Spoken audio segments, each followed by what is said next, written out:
The only thing in our society that bothers me the most is the way that men and women don't get along no more. That's really what's bugging me about it. Men and women just don't get along. Like, I hear women say this all the time. I know a lot of you sisters be like, chivalry is dead. Don't you? Don't y'all feel that way? Like men aren't gentlemen anymore? Mode 1. That's right. Chivalry is dead. And women killed it.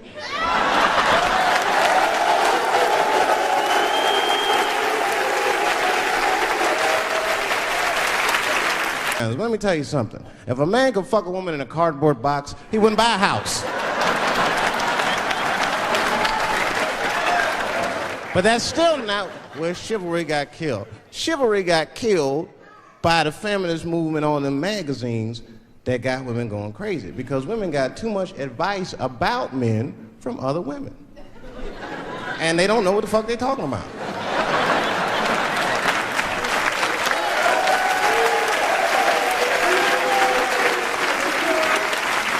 And it's true. I see this shit in the magazines. I don't read them, but I be seeing the cover. I be in the grocery store, fellas, you look at one of the magazines, like, what is this? And they say on the cover, 100 Ways to Please Your Man by some lady. Get out of here, man. Come on. Ain't no 100 ways. That list is 4 things long. Just suck his dick, play with his balls, and then fix him a sandwich and don't talk so much, and they're gonna be happy. Yeah.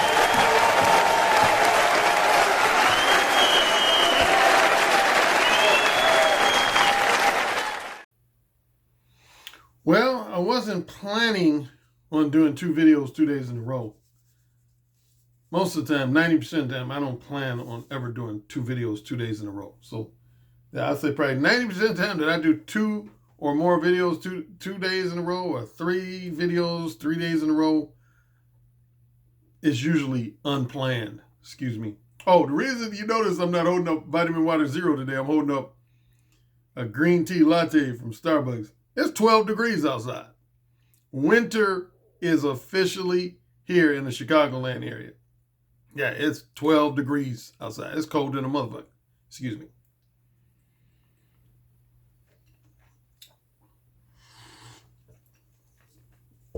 So I'm drinking a warm drink to keep me warm. Yeah, of course I did the video yesterday where Rollo Tomasi, very well-known author in the manosphere, some followers of mine had told me that there was a portion of a podcast he did where he mentioned that he thinks Mode 1 is going to be the wave of the future. And that's what provoked that video yesterday. Anyway, I got a lot of feedback. From that video in respect to a few different things. In respect to just my overall Mode 1 approach, I got a lot of feedback, particularly from what I perceive to be new listeners of mine, guys who are fairly new to me.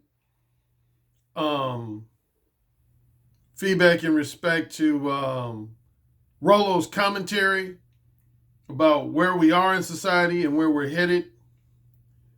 And I got feedback in respect to that last $1 million question I asked to my haters and critics. Now, speaking of my haters and critics, you probably remember, if you've been following me for a while, probably as long ago as 2 years ago, I said one of the most gratifying things for me, number one, just being a book author and dating coach, period. And more specifically, since I've been on YouTube, I started being on YouTube in April of 2017. I love when I'm able to turn a hater and critic of mine into a fan. And if I had to toot my horn, I've done that quite often. There's actually quite a few times I've done that, where I've turned a guy who was previously a harsh critic and or hater of mine into a fan and follower of mine. Now, in fairness, there's been at least a handful of times I've done just the opposite too. So I've done it both directions. Not too many times in the opposite direction, but there's some people who used to be fans and followers of mine that are now haters and critics of mine, Mumia, Obsidian, Ali. Yeah, there's some people who used to be fans and followers. I can name at least 3, 4, 5 people that used to be fans and followers of mine. But more so, there's been a number of guys that started out being a hater of mine or a critic of mine. And the most recent happened just this morning. I had a guy write me, let's call him J1. Not his real name, but I'll call him that. J1. J1 wrote me and basically admitted, I'm going to be paraphrasing a lot of his commentary. He wrote me an email, but essentially he said, Alan, he said, man, when I used to watch a lot of your previous videos, I didn't like you. He just flat out said, he said, I didn't like you, man. You came across as just kind of, number one, you came across as very full of yourself.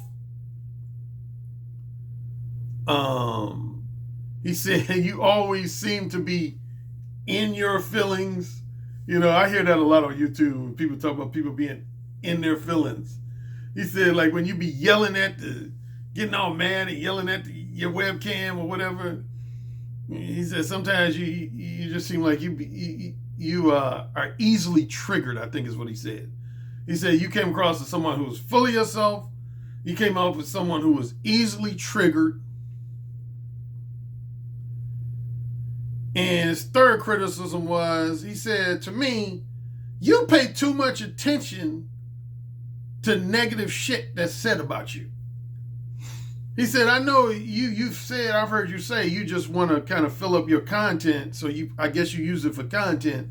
But he said, that was a turnoff for me, man. He said, you tend to pay too much attention to what your haters and critics say about you or say about your books. But he said, if there was one video that changed my attitude towards you, it was your video you did yesterday, where you featured Rollo Tomasi, and you just, were explaining Mode 1 and why Mode 1 would be beneficial. He said, it provoked me to buy your Mode 1 ebook. He bought the 2017 version. I got 2 versions on Amazon. I got my 2006 version, which is called Mode 1, Let the Women Know What You're Really Thinking. And then I got my 2017 version, which is called Mode 1, Whisper in a Woman's Ear What Is Really on Your Mind. So they have the same title, but they got 2 different subtitles. Again, my 2006 version is called Mode 1, Let the Women Know What You're Really Thinking. And that's also what my audiobook is called. But my 2017 ebook version is called Mode 1, Whisper into a Woman's Ear What Is Really on Your Mind. And matter of fact, that's my only ebook that's ever been number 1 in its category on Amazon. All my ebooks have gotten in the top 10 in their respective categories, but that's the only ebook of mine that ranked as high as number. Yeah, in late April, early May of 2017, my 2017 edition of Mode 1 was actually number 1 in the category of communication skills. Speaking of rankings, I got to give a quick shout out to Rollo Tomasi, man. Rollo, if you're listening, man, I got to give you your props, man. Rollo caused my ebook to shoot up in the rankings. Now, my books are typically always ranked in the top 100. They're always ranked in the top 100. There's 3 ebooks of mine that are always usually ranked in the top 100 in the category of communication skills. Is the 2006 version of Mode 1, 2017 version of Mode 1, and my 2009 book called Upfront and Straightforward, Let the Manipulative Game Players Know What You're Really Thinking. Those 3 books are always usually ranked in the top 100. But those 3 books haven't found themselves in the top 10 in recent weeks or recent months. But after yesterday's video, man, my 2017 ebook version of Mode 1 shot up to as high as number 10. Yeah. I have to give it probably at least 50% of credit to Rollo, man. Rollo got a strong name, man. And yeah, man, so I guess some of his followers, man, paid attention to that video. And yeah, because I think the day before, it was maybe ranked 45, 46, 47, somewhere in there. And it went up to as high as number 10. Yeah, so shout out to Rolo. But anyway, going back to this guy, J1, who I call him. Number one, he said he bought my Mode 1 book, my 2017 Mode 1 book, read it in one night. He just bought it yesterday afternoon. He literally just bought it like late afternoon, early evening yesterday. By this morning, he said he had already read the whole book. And he said he plans on reading it 2, 3, 4, 5 times again, because after each chapter, I have a bunch of questions, what I call self-examination questions. And so he said he plans on reading it again. But he gave me some props, man. He said, Alan, I got to tell you, man. He said, I've read quite a few books, manosphere type books, and, how to hook up with women type books. He said, man, that might be the best book I've ever read related to dealing with women. Is your book Mode 1? He said, I would have to say, man, that's probably the best book I've ever read. Yeah, he said that's the best book I've ever read, man. He said, the beauty of your book, and of course I've heard this before. He said the beauty of your book is that your book gives men advice on how to get some pussy, but it also simultaneously gives advice on how to prevent yourself from wasting time and money with the women who don't want to give you some pussy. And he said that's what separates your book. Because he said, I've read a lot of books that gave me advice on how to get some pussy. And he said a lot of those books, their advice actually worked. But he said if they had one weakness, they didn't really give me advice on how to prevent the women who weren't interested in giving me some pussy from wasting my time. He said, your book kills 2 birds with 1 stone. You help men get laid if that's what their objective is, but at the same time, you help men prevent themselves from wasting time and money with the women who are not interested in giving them some pussy. And he said, based on that factor, he said, I would rank your book as the best book I've ever read. He said, hey, who asked somebody in the manosphere who said that a lot of you might not be familiar with, an older gentleman, he's also associated with the 21 convention, named George Bruno. He did a video. I'll put it in the comment section. He did a video last year, either last year or early this year, where he said that Mode 1 was the best dating advice book he's ever read. One of the things he loved was something I just mentioned. He said he loved those self-examination questions I have at the end of each chapter. Those self-examination questions I have at the end of each chapter. He said that's what he loved most about my Mode 1 book. Now, sticking to J1, one more thing. Now, he did have his criticisms. He gave me my compliments. He said he's now a new fan and supporter and follower of mine. He subscribed to my YouTube channel. But he had at least one criticism, and it's similar to a criticism I mentioned a couple videos ago when I was talking about alpha male strategies. And I said, alpha male strategies back in fall of 2017, he used to be in my comment section quite a bit. And he would compliment a lot of the contents of my videos, but at the same time, he would criticize them too. And his 2 main criticisms was alpha male strategies. He used to say, Alan, your videos are too long. He said, I don't think your videos should be no more than roughly 15 minutes, at most 20. And number 2, he would say, you spend too much time. 3 criticisms. He said, your videos are too long. He said, a lot of your videos, you ramble too much. Rambo. And digress away from your main topic too much. And 3rd, he said, you engage in too many back and forth beefs with people. And of those 3 criticisms of alpha male strategy, J1 agreed with number 3. He said, Alan, man, he said, I know you probably don't like taking advice from other people. You like giving advice and not taking advice. But he said, man, if I had to give you a piece of advice, man, that I think would help you out and make you a more likable guy, is number 1, you need to stop getting so easily triggered anytime somebody says something negative about you or critical about you. His attitude, and I've heard this from a lot of people, his attitude is like, Fuck your haters and critics, man. Somebody gonna always have something negative or critical to say about you. But I don't think you should respond every time somebody says something negative or critical about you. He said, so that would be my one piece of advice. Secondly, he said, you should just stay away from a lot of these back and forth beefs, period. He said, man, he said, that side of your personality is what, for me, made me not like you. Is when you were always beefing with guys, always being triggered by something somebody said about you.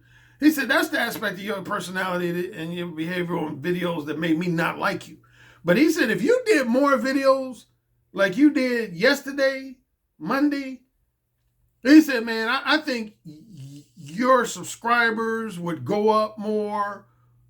Less people would have negative things to say about you. He said, man, even though it was long, he said, that was a quality video, man.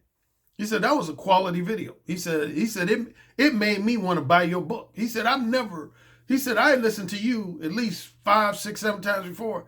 He said, I never was prompted to buy your book. But he said, after yesterday's video, it made me want to buy your book.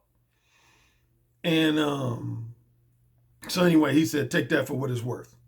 So anyway, I was pleased by his feedback he sent me this morning. What other feedback did I get? Okay, I'm going to be, I don't want to make this too long. I don't want this to be, I'm going to try to keep it 40 minutes or less. 40 minutes or less. One feedback or question I was getting from a few guys is, Alan, and I've heard this type of feedback a number of times before. A lot of guys, again, based on how they wrote me, I'm feeling like a lot of these guys, this was like only their first, second, or third time ever listening to me. They seem like new guys who not regular followers of mine. And they said, Alan, I want to be more one with women, but my main fear is I don't want to damage my social image and reputation. Essentially, they went on to say that I have a social image and reputation as a gentleman, a classy, respectable gentleman, and I don't want to compromise that by being more one. How can I simultaneously be more one without risking significant damage to my, what one guy called his social capital, my social capital, other people put it like my social image and reputation in the community and among my business colleagues, social acquaintances. Here's what I would say to that. And I've addressed this before. This is not the first time I've addressed this. I have very mixed feelings on these type of questions. Number one, when guys ask me, Alan, how can I both be more one and be a gentleman? Half of me would say that's virtually impossible. So I'll start with one half of me and then I'll talk about the other half of me. First half of me would say that's virtually impossible. Why? Because, now, number one, I'll preface my comments by saying the term gentleman, for the most part, is very highly subjective, particularly in today's day and age. That's a highly subjective term. But if we were to go with the old school definition of being a gentleman, like I would say the definition that comes from maybe like my mother and father's generation and before that, then if I was to go with the old school definition of being a gentleman, then I would say it's virtually impossible to be a womanizer and to be a gentleman. To be a womanizer and to be a gentleman. I wouldn't necessarily say it's impossible to be more one and be a gentleman, but if you're talking about being more one for the sake of short-term non-monogamous casual sex, in other words, being a womanizer, that's virtually impossible because, see, here's the old school definition of a gentleman would be this. A gentleman was considered a guy who didn't use any profanity in his social interactions with people, any socially inappropriate language, in his social interactions with people was generally polite, kind, courteous, well-mannered. And as it relates to dating relationships, that was a guy who was only looking to date women within the context of marriage, and before marriage within the context of a long-term monogamous romantic relationship. Those were your only objectives. Was the hookup with women within the context of marriage, and prior to marriage within the context of a long-term monogamous romantic relationship. So if you deviated from that, but in simple terms, if you were to pursue a woman for casual sex, or even long-term non-monogamous sex, i.e. polyamorous sex, that would automatically disqualify you from being a gentleman. Forget the language involved. Just the fact that you're pursuing a woman for casual sex, period, would automatically negate your title of being a gentleman. So yeah, if you would ask people from my mother and grandfather's, mother, father, grandmother, grandfather's generation, they would tell you, particularly on the woman end, they'll tell you, you can't be a womanizer and be a gentleman. That's like almost like an oxymoron. From old school traditions, that's like an oxymoron. You can't do that. You can't accomplish that. So I would say just the fact, if you're going by the standards of old school traditions, just the fact that you're pursuing women for one or more episodes of short-term, non-monogamous casual sex would automatically nullify you from being truly considered a gentleman. Again, a gentleman is a guy that doesn't use any profanity in his social interactions with women, doesn't use any X-rated or triple X-rated language in his social interactions with women, and even more is always polite, courteous, kind, chivalrous, what's known as being chivalrous. I wrote an article on the Negro Manosphere about being chivalrous. And finally, most importantly, a gentleman was a guy that only pursued women that he looked at as being his future wife, his next long-term girlfriend, and ultimately his fiancée and future wife. So again, just the fact that you are wanting to pursue women for casual sex, episodes of casual sex or polyamorous sex, that would automatically negate you from being a gentleman, again, by old school tradition standards. So that's the half of me, again, that would say it's impossible to be a womanizer and a classy gentleman. Now, on the flip side, here's half of me that would say it is possible. And this, of course, would make me reference, most people should know by now, I have 4 variations of my Mode 1 approach. There's Mode 0, Mode 1 Hardcore, Default or Conventional Mode 1, and then Mode 1.5. 2 of those were actually the phrase was coined by my brother, more so than myself. I came up with regular Mode 1 and Mode 1 Hardcore. My brother is the one who first coined the phrase Mode 0 and the phrase Mode 1.5. Real quick, Mode 0 is when a woman approaches you first and initiates a conversation with you first, and then from there, you take it upon yourself to close the deal. Let her know essentially why that you're attracted to her, you want to spend time with her, and even more specifically, you want to fuck her. That's Mode 0. So anytime you're having a conversation with a woman, a straightforward conversation with a woman, but the woman approached you first and initiated the conversation with you first, that's what I call a Mode 0 situation. Mode 1 Hardcore is when you approach a woman, initiate a conversation with her, and within the first 90 seconds or less, you let her know in an R-rated, X-rated, or triple X-rated manner that you want to fuck her. Your specific objective, Mode 1 Hardcore is used when your specific objective is short-term, non-monogamous casual sex. Short-term, non-monogamous casual sex. That's Mode 1 Hardcore. Default Mode 1, You can use it if your interest is long-term monogamous sex, long-term non-monogamous sex, short-term monogamous sex, or short-term non-monogamous sex. You can use it for any of the 4 general types of sexual companionship. And default mode 1 is when you first, without getting into too much details, when you simply first invite a woman to share your company, and then once she agrees to share your company, you then from there let it be known what type of relationship you're looking for. Long-term, short-term, monogamous, non-monogamous, etc. Mode 1.5. This is the variation of Mode 1 that's most tailored to guys who want to maintain their reputation as a classy, respectable gentleman.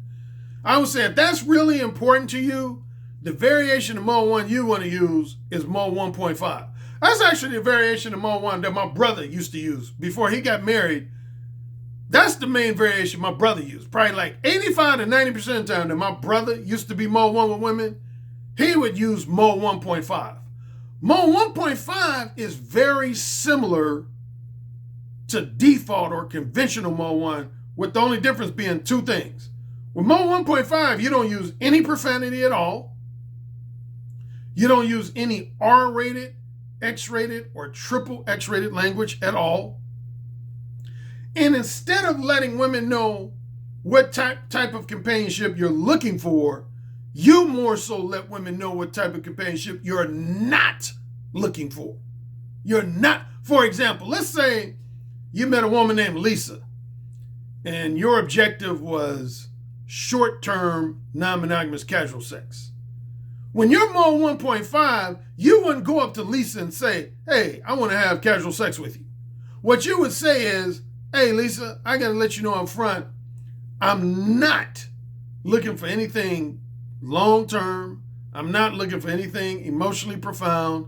And I'm not looking for anything strictly monogamous. See, you told her what you don't want, what type of companionship you don't want, which only leaves what? If you're not looking for anything long-term, if you're not looking for anything emotionally profound, and if you're not looking for anything strictly monogamous, what does that leave? That only leaves short-term non-monogamous sex. But you didn't actually say that. That's the beauty of Mode 1.5.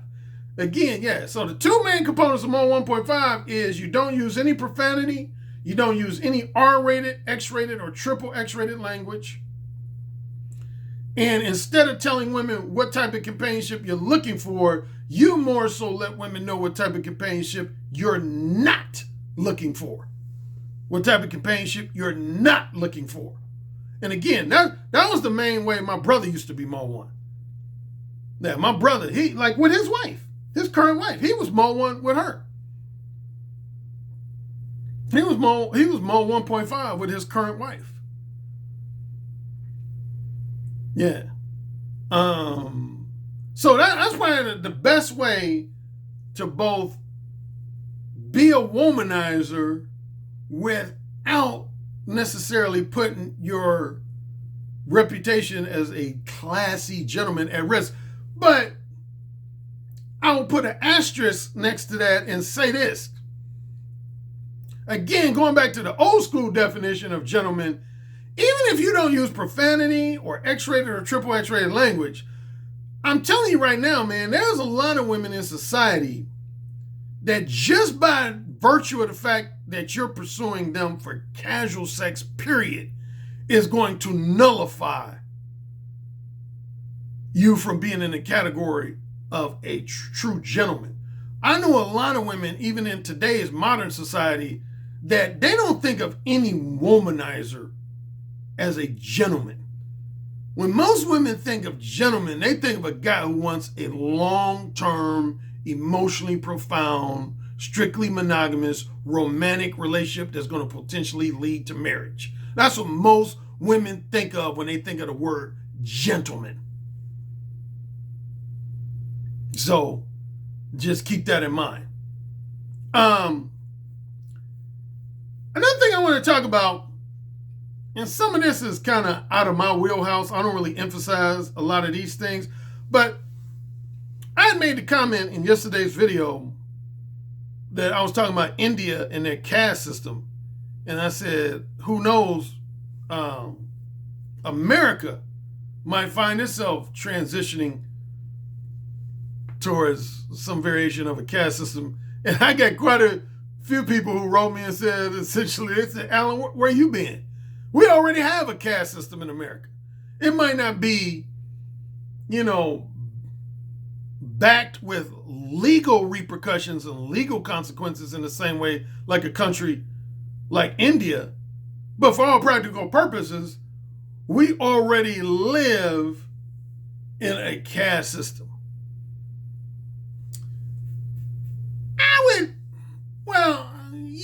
Again, that's another mixed thing. I would kind of have yes, have no.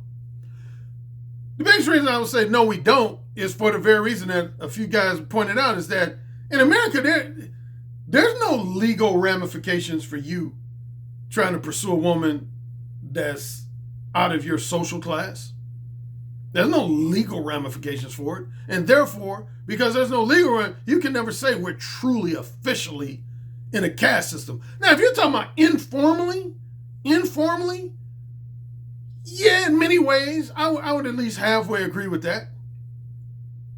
If there's at least one video this year where I talked about that, if you remember, there's a video I did in either February or March. It was specifically related to the black community. And I was talking about social stratification within the black community. And without getting too lengthy and rehashing the whole video, I was basically saying that most black people,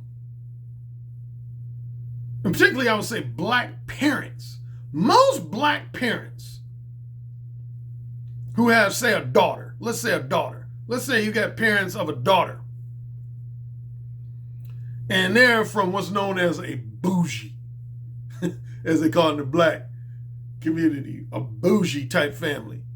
Upper middle class, both parents college educated. Most bougie type parents, they don't want their daughter dating or marrying no guy that's from the streets.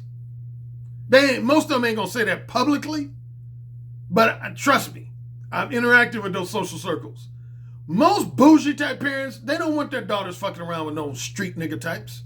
Keeping it blunt, real, they don't. They don't want their daughters fucking around with no street nigga types. And in many cases, if they're financially supporting their daughter, they'll tell their daughter, I'm going to cut you off financially if you fuck around with a guy that's out of our social class. Y'all remember the story I told in that very video I'm talking about, where I was at a dinner with a friend of mine named Jesse and his wife, Teresa. And this dinner had nothing but bougie type people. Pretty much everybody at this dinner was college educated. Most of them had professional degrees or graduate degrees, like medical degrees, law degrees, PhDs. They had real high status jobs. Most of them were making anywhere from 200 grand a year to $1 million a year. I probably was the least educated guy there, and I'm being real. I only have a bachelor's degree. I'm probably the only person, I was probably the least educated person at this particular dinner. And at the time, I was probably making the least amount of money of anybody at that dinner. It was in Barrington, Illinois, which is this very affluent suburb north of Chicago. And I told this story how this judge, he had a daughter who was college educated, had a master's degree, and she was cohabitating with some guy she went to high school with that was like a star basketball player when she was in high school, but he only did one semester of college, then he dropped out. He was at that time unemployed. And her father, who was a judge in the state of Illinois, he was upset about it. He was asking me, once Jesse told him I was a dating coach, he was basically like, Alan, I want to understand why my daughter is dating a nigga like this. And he didn't actually say it like that, but essentially that's what he said. He said, I want to understand why my daughter dating this no good loser street nigga type motherfucker. And I explained to him. In a nutshell, I told him, I said, because that dude is getting your daughter's pussy wet on a regular basis. And she later on confirmed that in a conversation they had weeks later. Anyway, but in that video, That story was just a classic example of what I'm talking about. That's kind of America's version. Like, most of you should don't stand putting emphasis on the black community. Do most of y'all know about the New Orleans brown bag test? For those young brothers and sisters who are not familiar, there used to be this notorious concept known as the brown bag test. Without getting too lengthy and too academic, in a nutshell, in and around the New Orleans area, most like biracial blacks and real light-skinned blacks would exclusively socialize among their own. They wouldn't socialize with dark-skinned blacks. And that's why to this day, there's almost this kind of undercurrent of colorism between a lot of black people, like light-skinned blacks versus dark-skinned blacks. Because if nowhere else in the New Orleans area, that shit was real. Like, if you were darker than a brown paper bag, you couldn't socialize with people who were light-skinned or light brown skinned. You couldn't socialize with people like that. They would exclude you from socializing with them. And without getting into the slavery history, see, that's rooted in the whole house nigga versus field nigga. House nigga versus field nigga. I don't want to get too lengthy and too academic with that, but essentially,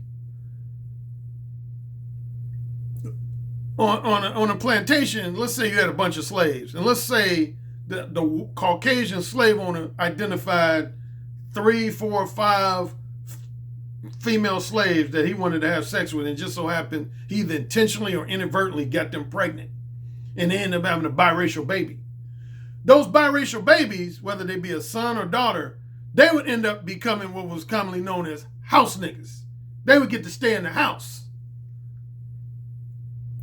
But if you was a field nigga, that means you didn't get no extra favor from the master. So yeah, any slave, or more specifically, the son or daughter of a slave that was biracial, they would automatically get favor. And anyway, over the years, that caused a division. You know, to this day, you'll hear some people say, oh man, that dude probably comes from a family background of house niggas. You know, I'm come from a family background of field niggas. You know, and a lot of people base it on the complexion. And, but yeah, man, colorism was real, man. In New Orleans, man, the brown bag test, man. Yeah, if you were a dark-skinned black person, you couldn't socialize with in certain circles with light-skinned blacks. They wouldn't allow you to socialize with them. That's an example of somewhat of a caste system. That's an example of, within the black community, of having a caste system. It's saying that you're too dark to socialize with us. I'm not going to allow my son or daughter to date a dark-skinned black person. So that would be an example. Now, I'm going to get some terms that some people know about, but they might confuse. There's 4 terms related to this whole caste system talk. And that would be hypergamy, hypogamy, endogamy, and exogamy. What's the difference? Start with hypergamous. This is actually Rollo Tomasi's main wheelhouse. So I don't want to step on his toes and try to act like I'm some type of pseudo-expert to do it. I don't really focus on that in my books. If I mention in my books, I only touch on it briefly, but I'm not no thorough expert on it. But that's Rollo's main thing, is talking about the hypergamous nature of women. Now, one thing I do want to clarify, though, I notice a lot of men on YouTube, when they talk about women being hypergamous, they almost tend to imply that being hypergamous is something that's exclusive to women. No, it's not. And I pointed this out before. A man can be hypergamous. A man can be hypergamous. What does it mean in simple terms to be hypergamous? That simply means you want to marry up. You want to marry up. So if you're a woman and you're looking to marry a man that has a higher degree of career success than you, a higher degree of financial success than you, a higher degree of education than you, higher degree of social status than you, then that means you are hypergamous. You are hypergamous as a woman. But again, a man could be hypergamous. If you're a man, I've actually known at least a handful of men who are like, I had a frat brother, man, was like that. I had a frat brother who was very hypergamous. Like, he always would go after women who were more educated than him, had a higher degree of career success than him, a higher degree of financial success than him. Now, for casual sex, he would mess around with pretty much anybody. But when it came to long-term relationships, he only wanted to date women that had a higher degree of education and or social status than him. So he was hypergamous. A man can't, it's less common for a man to be hypergamous, but it is not impossible for a man to be hypergamous. But yeah, basically in simple terms, to be hypergamous means you have a strong desire to marry someone who's above your level of social economic status. You want to marry someone that's, again, more educated than you, has a higher degree of career success than you, a higher degree of financial success than you, comes from a better family than you. That means you're hypergamous. The flip side of that is hypogamous. Hypogamous. Hypogamous is when you're pretty much just the opposite. And this tends to more so happen with men. That's when you essentially marry down. In the same way hypergamous centers around marrying up, hypogamous is when you are inclined to marry down. So you would be inclined to marry, if you're a man, you would be inclined to marry a woman that's less educated than you, has a far lower degree of career success than you, a far lower degree of financial success than you, comes from a family background that's of lower socioeconomic status than you. That would qualify you as hypogamous. Then two other similar terms, but they're not exactly similar, is endogamous and exogamous. Endogamous is somewhat similar. Here's endogamous and exogamous. Endogamous is when you're only willing to allow your children to date someone that's within the same culture as you, in some cases, the same race or ethnic background as you, or the same religious background as you. For example, if you're Catholic and you only want your son or daughter to date other Catholics, that means you're endogamous. That means you're endogamous. If you're Jewish and you only want your son or daughter to date other Jewish people, that means you're endogamous. That's endogamous. Exogamous is when you do just the opposite, is when you are willing to date and or marry someone that's outside of your social background, cultural background, religious background, ethnic background. That's considered exogamous. Exogamous. Okay. Get it? Got it? Good. In my Patreon exclusive portion, I had somebody ask me, and I get this question a lot, Alan, how can you be more one if you really don't know what you want? Like, sometimes when I first meet a woman, I don't know if I want her as a long-term girlfriend or just a casual fuck buddy. Alan, how do you go about determining if a woman is girlfriend material or fuck buddy material or friends with benefits material? How do you go about determining what things do you look for? I'm going to talk about that in my Patreon exclusive portion. And one question I've gotten quite a bit over the years is, Alan, it seems like Mode 1 is more conducive to men who know exactly what they want. For example, they know from the time they approach a woman that they either want long-term monogamous sex, long-term non-monogamous sex, short-term monogamous sex, or short-term non-monogamous sex. Seems like if you know specifically which one of those 4 types of sexual companionship you're looking for, that's when Mode 1 is more conducive. But what about if you're in a situation where you're simply not sure? You're simply not sure. And, a few guys and a couple guys recently, they said, Alan, I meet a lot of women where I'm just really, honestly, I'm not sure. I don't know if I want a long-term or a short-term relationship with them. I don't know if I want a monogamous or a non-monogamous relationship with them.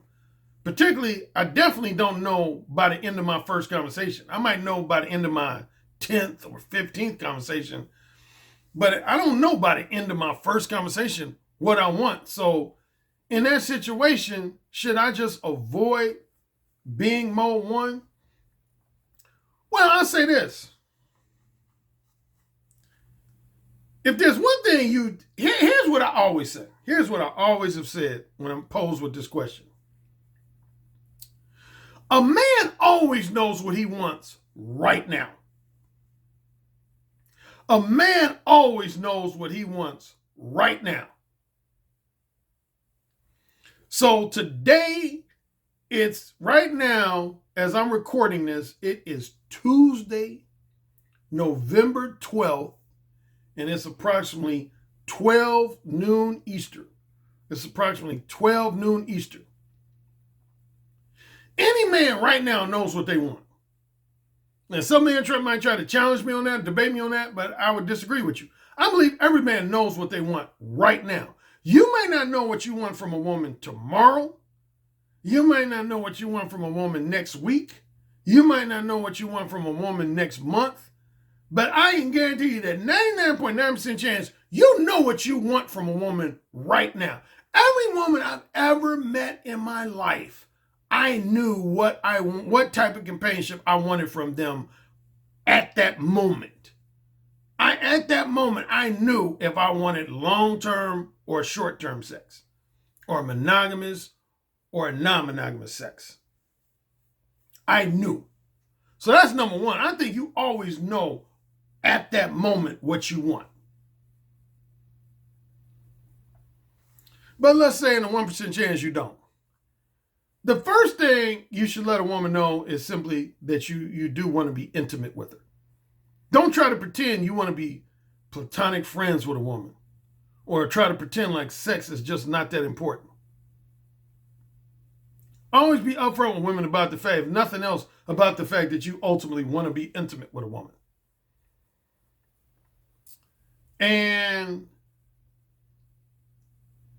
from there, in real simplistic terms, here's the number one thing that's typically going to determine whether you want long-term sex versus short-term sex, as well as whether you want monogamous sex versus non-monogamous sex. Number one, long-term sex versus short-term sex.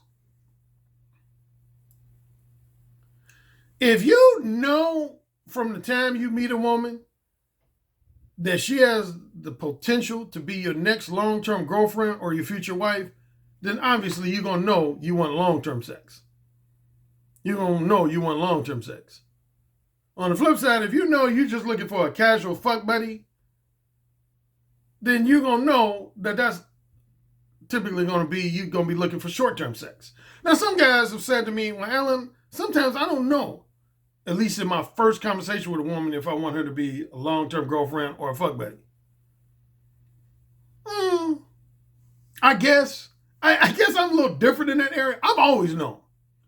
Like, for me personally, I'm just speaking for me, typically starting with the age of, I don't know, my teenage years, I know usually in my first conversation with a woman, if a woman is potential long-term girlfriend material or not.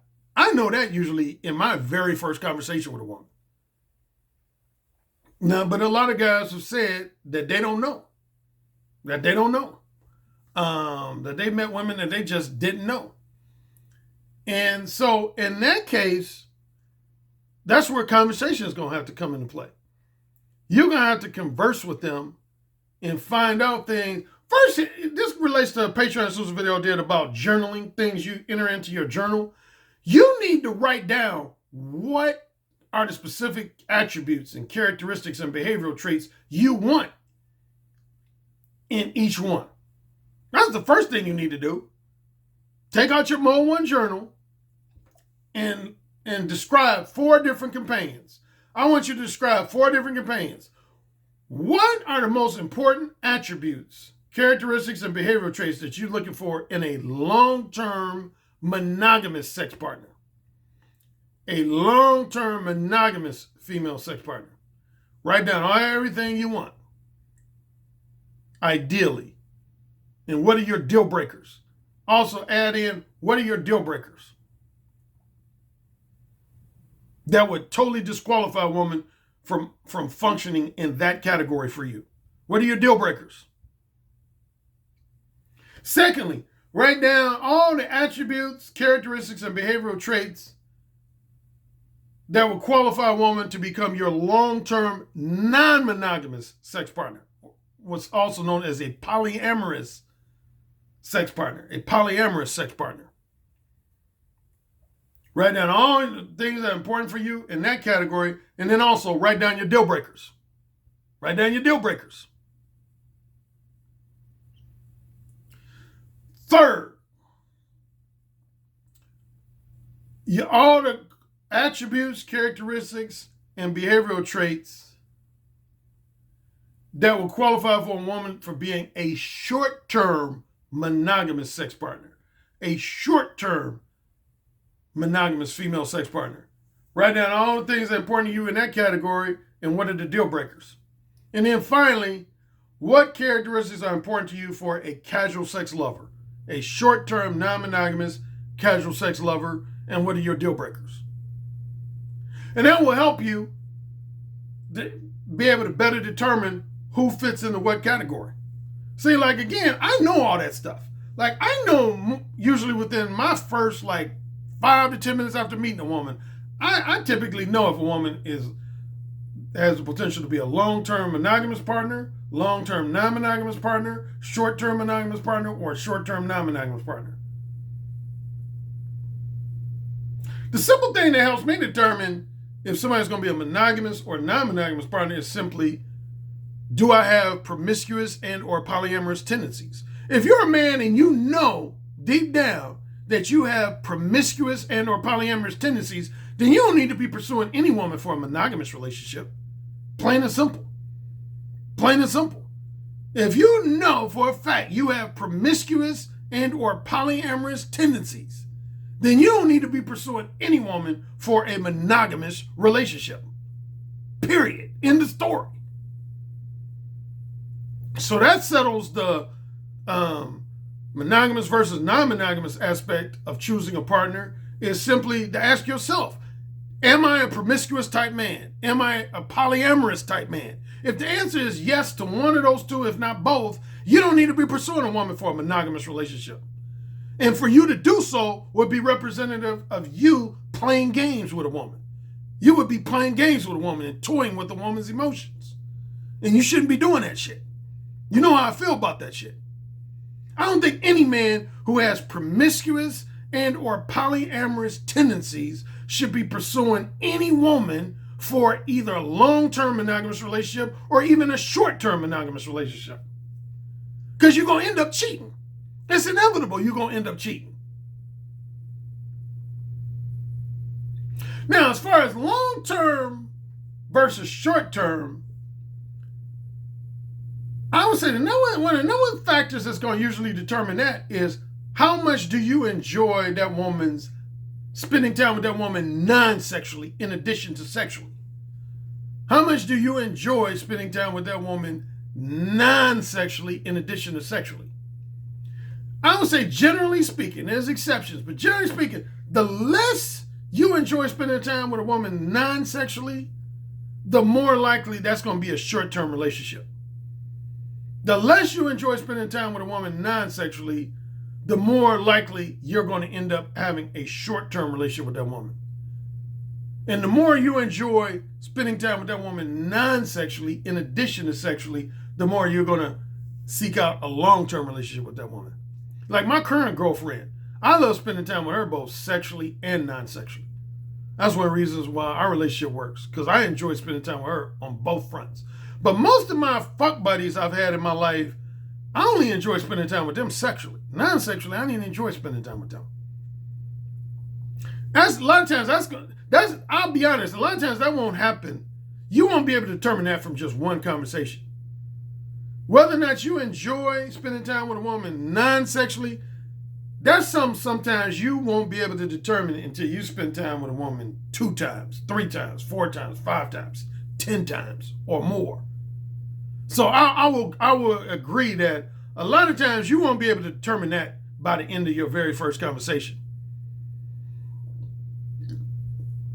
Yeah. I would say if you're not sure, just hold off on pursuing sex with that woman.